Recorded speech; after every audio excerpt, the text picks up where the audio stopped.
సింహాచలంలో చందనోత్సవం చేస్తారు. ఎవరికి? లక్ష్మీ నరసింహస్వామికి. అట్లాగే నరసింహ క్షేత్రాలైన ధర్మపురిలో కానీ వాటన్నిటిలో కూడా ఆ నరసింహస్వామి ఉగ్రస్వరూపమైనటువంటి వారు.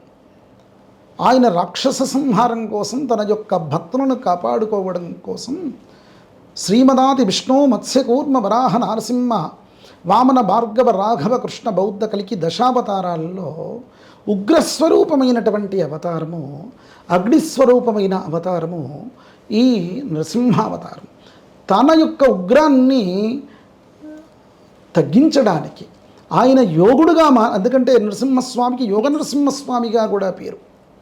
ఉగ్రాన్ని పోతే, ఉగ్ర నరసింహుడిగా పోతే ఇక యోగత్వం అనేటువంటిది అందరికీ వస్తుంది. కాబట్టి ఆయనకు చందనోత్సవం చేసేటువంటి స్థితి ఈ అక్షతృతీయ రోజు ఉంది.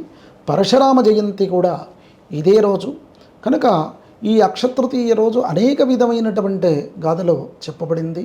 పురాణాల్లో చాలా అద్భుతమైనటువంటి పండుగ. దాని గురించి ఏదో అంటే అసలు విషయాలన్నీ కూడా కాలగర్భంలో కలిసిపోయి లేనటువంటి వీరందరూ కూడా బంగారం షాపుల పంటి వెళ్ళి అనేక విధమైనటువంటి ఇబ్బందుల పాలు కావద్దు. ఈ పెరుగుతున్నటువంటి రేట్లలో కూడా వారు తల తాకట్టు పెట్టి బంగారాన్ని కొనద్దు. ఇంకొకటి ఏమిటి అంటే ఈ సంవత్సరంలో బృహస్పతికి 3 రాశుల్లో చలనం అనేటువంటిది ఉంది.